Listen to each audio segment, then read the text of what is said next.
तो जैसा कि लास्ट एपिसोड में हमने देखा था कि जियांग हान की गॉड स्लेयर टीम ने 3 मेरिडियन कॉन्टेस्ट जीत लिया। साथ ही 7 फे एंड मैनर के एल्डर वांग जियांग हान से इतने इम्प्रेस हो गए कि उन्होंने जियांग हान को अपने पैलेस का टोकन गिफ्ट किया। उस टोकन का यूज कर जियांग हान उनसे मिलने के लिए पैलेस में आ जा सकता था, जिसके बाद जियांग हान अपने दोस्तों के साथ फ्रेग्रेंस टावर में सेलिब्रेट करने चला गया। मगर वहाँ पर टियानशिन नाम की बंदी ने उसे सीड्यूस कर खत्म करने की नाकाम कोशिश की। हालांकि जियांग हान उसके झांसे में नहीं आता। अब आगे तो इस एपिसोड की शुरुआत में हम टियानशिन को देख पाते हैं, जो कि जियांग हान से कह रही थी कि इस बार तो तुम मेरे हाथ से बच गए, लेकिन मैं जल्दी तुमसे मिलने के लिए वापस आने वाली हूँ और उस वक्त तुम्हें मेरे साथ रात बितानी होगी। इतना कहते साथ ही टियानशिन वहाँ से वैनिश हो जाती है। मगर उसकी बातें जियांग हान के दोस्तों ने सुन ली थी। वो लोग जियांग हान को इस तरह से घूर रहे थे मानो जियांग हान ने कोई बहुत बड़ा कांड कर दिया। लांग उसे चिढ़ाते हुए कहने लगा कि मेरे भाई, इस रूम की हालत देखकर ऐसा लगता है कि तुम दोनों के बीच काफी कुछ हो चुका। सच बताओ कि तुम्हें वो लड़की पसंद आई थी? क्योंकि मुझे तो काफी ज्यादा अच्छी लगी। अगर वो तुम्हें छोड़कर मेरे पास आती तो मैं कस के उसे अपनी बाहों में भर लेता। तो जियांग हान अपने दोस्तों को समझाता है कि तुम जैसा सोच रहे हो वैसा यहाँ पर कुछ नहीं हुआ, तो क्यों ना ये फालतू बातें छोड़कर हम खाना खाने पर फोकस करें, मुझे काफी ज्यादा भूख लगी है। इधर वो रेड ओरिगामी फ्लाई करते हुए एक टावर पर पहुँच गयी, जहाँ पर यंग मास्टर जिन और उसकी लवर टियानशिन का इंतजार कर रहे थे। टियानशिन उसे बताती है कि वाह, ये बंदा तो मुझे काफी ज्यादा पसंद आया। सच बता रही हूँ, जियांग हान जैसे बंदे से मेरा आज तक पाला नहीं पड़ा था। मैंने उसे सीड्यूस करने की इतनी सारी कोशिशें की, लेकिन फिर भी मैं नाकाम रही। जिस पर यंग मास्टर जिन कह रहा था, मेरी सिस्टर आपने थोड़ा सा संभाल कर रहना चाहिए, पता चले आपको हमारे दुश्मन से ही प्यार हो गया। कहीं उसे देखकर आपके दिल में प्यार की गिटार तो नहीं बजी? तो टियानशिन कह रही थी ना, प्यार तो नहीं, लेकिन उससे भी कुछ स्पेशल हुआ। दरअसल मेरे दिल में उसके लिए किलिंग इंटेंट काफी ज्यादा बढ़ चुका है। जब जियांग हान मेरे हाथों मारा जाएगा तभी जाकर मेरे इस दिल को सुकून मिलेगा। वैसे मैंने तुम्हें उसके दोस्त लांग के बारे में इंफॉर्मेशन जमा करने का काम दिया था, तो बताओ तुम्हें लांग के बारे में क्या पता चला? तो जिन उसे जवाब देते हुए बता रहा था कि लांग के बारे में मैंने काफी सारी इन्वेस्टिगेशन की और मुझे पता चला कि वो बंदा जियांग फैमिली का मेंबर है ही नहीं। उस दिन उसने जो टोकन हमें दिखाया था वो फेक था। हालांकि टियानशिन को जिन पर यकीन नहीं था। वो कहती हो सकता है उस लांग ने हमें असली टोकन दिखाया हो। अगर लांग वाकई जियांग फैमिली का मेंबर है तो फिर हम उस पर कोई अटैक नहीं कर सकते, जिसके चलते हमें कोई भी प्लानिंग करने से पहले लांग के बारे में केयरफुली ऑब्जर्वेशन करने होंगे। तो जिन बता रहा था कि जियांग फैमिली में एक खास बात मौजूद है। उस फैमिली के हर एक मेंबर के हाथों पर प्लम ब्लॉसम मार्क सेटअप होता। अगर वो मार्क कोई खतरा भाप ले तो वो अपने आप एक्टिवेट होकर ढेर सारी खतरनाक एनर्जी को अनलिश करेगा। तो अगर हमें लांग की असलियत जाननी है तो पहला उस पर अटैक करना होगा। अगर उसकी बॉडी पर मौजूद हिडन मार्क एक्टिवेट होकर अपनी पावर अनलिश कर गया तो समझ जाओ कि लांग जियांग फैमिली का मेंबर है। अब उसी मार्केट में हम मास्टर लियू को देख पाते हैं, जो कि क्रिस्टल स्टोन के एक्सपर्ट हैं। 2 कल्टीवेटर्स ने मास्टर लियू का रास्ता तुरंत ही रोक लिया। वो कह रही थी कि आपको क्रिस्टल का काफी ज्यादा नॉलेज है, प्लीज एल्डर आप हमें अपनी ब्लेसिंग दीजिए ताकि हम भी कुछ पैसा कमा पाए। मगर मास्टर लियू तो उन्हें कोई ब्लेसिंग देने के लिए तैयार नहीं था। उन दोनों से कह रहा था कि जल्दी से मुझसे दूर हट जाओ, मुझे तुम्हारे जैसे घटिया गरीब लोगों से बात करना भी गवारा नहीं। तुम्हारी जिंदगी से ज्यादा कीमत तो मेरे जूते की होगी। जो सुनते साथ ही उन लोगों ने मायूस होकर मास्टर लियू का रास्ता रोक लिया। इधर यंग मास्टर जिन ने भी मास्टर लियू की सारी बातें सुन ली थी और टियानशिन को बता रहा था कि ये बंदा काफी ज्यादा स्मार्ट है। तुम ये भी कह सकते हो कि इसका नाक कुत्तों से भी ज्यादा शार्प होगा। तो टियानशिन कहती ठीक है, अब मास्टर लियू ही लांग की असली पहचान हमारे सामने लाएंगे। और इतना कहते साथ ही उसने अपनी पेपर ओरिगामी मास्टर लियू की तरफ डायरेक्ट कर दी। जिसके बाद हमें फ्रेग्रेंस टावर का सीन दिखाया जाता है, जहाँ पर लांग बड़ी तेजी के साथ कस्टमर्स को खाना सर्व कर रहा था। दरअसल इस फ्रेग्रेंस टावर में एक रूल था, जो भी 20 सेकंड में सभी टेबल्स पर खाना प्रोवाइड करेगा और 20 सेकंड चैलेंज का विनर बनेगा। और रिवॉर्ड के तौर पर उस पर्सन को मिलेगी बुद्धा डिश, जो कि इस रेस्टोरेंट में दिन में बस एक ही बार बनाई जाती थी। तो होटल का विनर लांग को बता रहा था कि आपने हमारी बुद्धा डिश को जीत लिया, अब आप इसे अपने दोस्तों के साथ एंजॉय कर सकते हो। लांग तो इस डिश को खाने के लिए काफी ज्यादा बेकरार था, क्योंकि ये डिश काफी रेयरली मिलती है। दरअसल ये डिश उसने स्पेशली जियान के लिए हासिल की की है, क्योंकि जियान को ये डिश काफी ज्यादा पसंद थी। अब उस बुद्धा डिश को लेने ही वाला था कि तभी वहाँ पर मास्टर लियो पहुँच गया। वो कह रहा था कि ये बुद्धा डिश मैं 1 लाख मिस्टिक स्टोन्स में खरीदने वाला हूँ। 1 लाख मिस्टिक स्टोन का जिक्र सुनते ही उस वेटर की तो बोलती ही बंद हो गई। वो कह रहा था, मास्टर क्या आप वाकई इस डिश के लिए इतनी बड़ी कीमत चुकाने के लिए तैयार हो? साथ ही साथ अब वहाँ मौजूद मेहमान भी इसी बारे में बात करने लगे। वो कह रहे थे कि ये तो एक बहुत बड़ी रकम है, जरूर से बुद्धा डिश मास्टर लियो को ही हासिल होगी। बेचारे इस लांग की मेहनत तो पूरी तरह से जाया हो गई।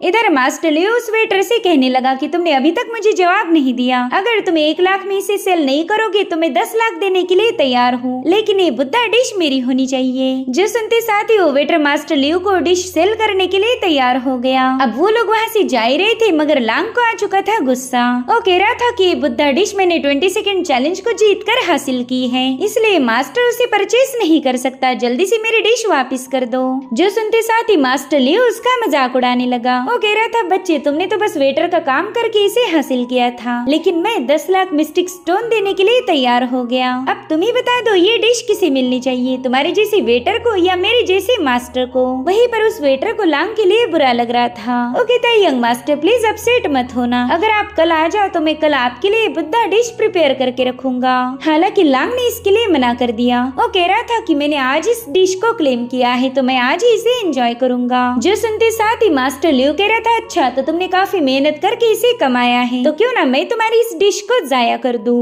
और फिर मास्टर लियो ने लांग को गुस्सा दिलाने के लिए बुद्धा डिश का पूरा पॉट ही वहाँ पर खाली कर दिया। यही सब देखकर लांग के खून में तो मानो आग ही लग गई। वहीं पर लियो कह रहा था, तुम्हें ये डिश काफी ज्यादा पसंद थी ना, तो चलो अब इसे खाकर दिखाओ। और अब मास्टर लियो उसका मजाक उड़ाते हुए जोर जोर से हंसने लगा। इस बार तो मास्टर लियो ने हद पार कर दी थी, तो लांग ने भी गुस्से में आकर अपने टैलिस्मान से उस पर हमला कर दिया, मगर मास्टर लियो बेंड होकर तुरंत उसके अटैक को डॉज कर देता है। इधर उस वेटर ने तो सीधे रोना ही शुरू कर दिया था। वो कह रहा था कि अब इन दोनों में बहुत ही खतरनाक फाइट होगी। वहीं पर लांग ने मास्टर लियो पर अपने कई सारे टैलिस्मान से हमले करना शुरू कर दिए, मगर वो बंदा बड़ी तेजी के साथ यहाँ से वहाँ गायब होते हुए लांग के सभी अटैक्स को डॉज करने लगा। हालांकि लांग अभी भी रुकने का नाम नहीं ले रहा था, जो देखकर मास्टर लियो को उस पर गुस्सा आ गया। वो अब तुरंत ही उसे पीछे पुश करते हुए अपनी रन पावर को एक्टिवेट कर देता है। वो कह रहा था, बच्चे तुम काफी ज्यादा बदतमीज हो और आज मैं तुम्हें ऐसा सबक सिखाऊंगा कि तुम्हारी अकल ठिकाने पर आ जाए। अगर आज मैंने तुम्हें तुम्हारी औकात याद नहीं दिलाई तो मेरा नाम बदल देना।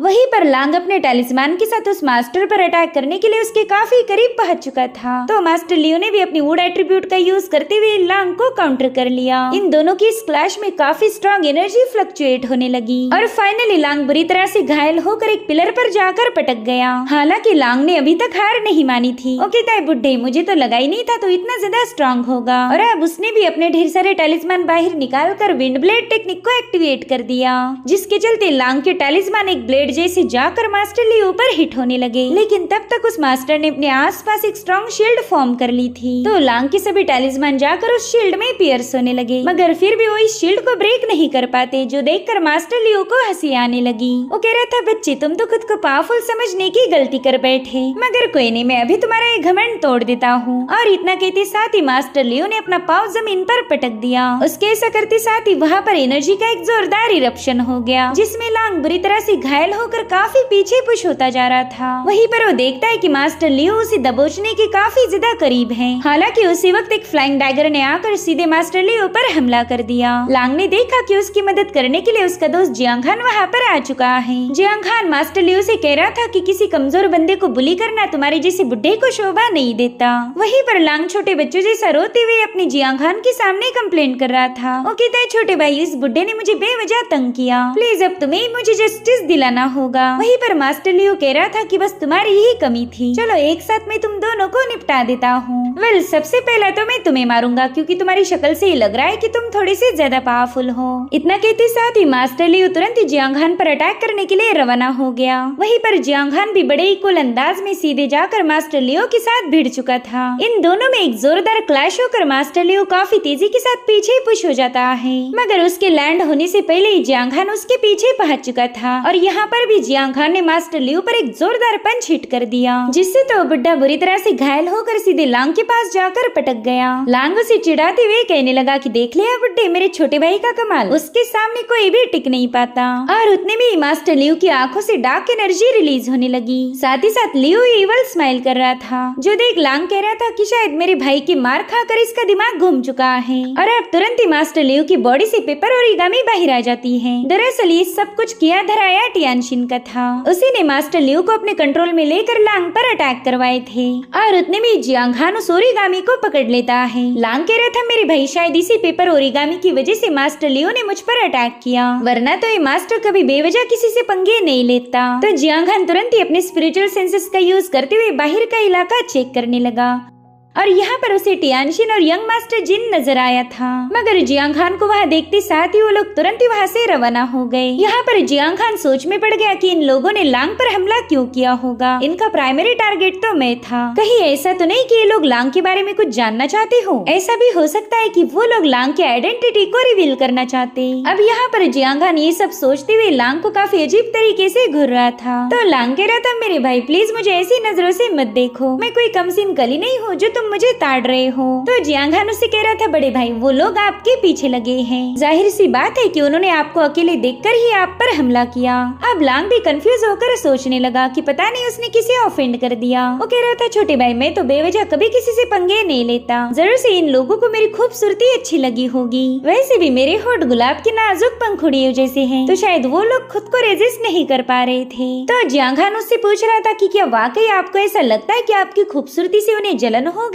बड़े भाई मजाक छोड़ो और मुद्दे पर आ जाओ। तो लांग कह रहा था कि शायद वो लोग ये जानना चाहते हैं कि मैं वाकई जियांग फैमिली का मेंबर हूँ या मैंने उन्हें झूठ बोला था। अगर मैं सच में ही जियांग फैमिली का मेंबर होता तो अब तक ये सभी लोग मारे जाते। यहाँ पर जियांग हान काफी केयरफुली लांग की बातें सुन रहा था। वो सोचता है कि भले लांग जियांग फैमिली का मेंबर नहीं है, लेकिन इसकी आइडेंटिटी काफी ज्यादा मिस्टीरियस है। अब शायद मुझे मेरे भाई को ही थोड़ा सा इन्वेस्टिगेट करना होगा। जिसके बाद जियांग हान कह रहा था कि यहाँ पर काफी सारा तमाशा हो चुका है, तो क्यों ना हम आराम से जाकर हमारा खाना खा ले। बड़े भाई आपने कई सारे लोगों का ध्यान अपनी तरफ खींच लिया है, इसलिए मैं चाहता हूँ कि अब आप थोड़ा सा संभाल कर रहें। जिस पर लांग बता रहा था कि मैं तो बस बुद्धा डिश लेने आया था, मगर उस बुड्ढे ने बेवजह ही मुझ पर हमले कर दिए। अब ये लोग वहाँ से आगे बढ़ रहे थे कि तभी जियान वहाँ पर पहुँच गई। वो कह रही थी जियांग हान अभी अभी हॉल मास्टर लिन का मुझे एक पैगाम मिला, वो चाहती है कि हम लोग ड्रैगन फॉल माइन में कुछ सप्लाईज प्रोवाइड करें, इसलिए हमें जल्दी से यहाँ से निकलना होगा। जो सुनते साथ ही लांग का मूड और ज्यादा खराब हो गया। वो कह रहा था कि आज तो हमारी यहाँ पर पार्टी थी और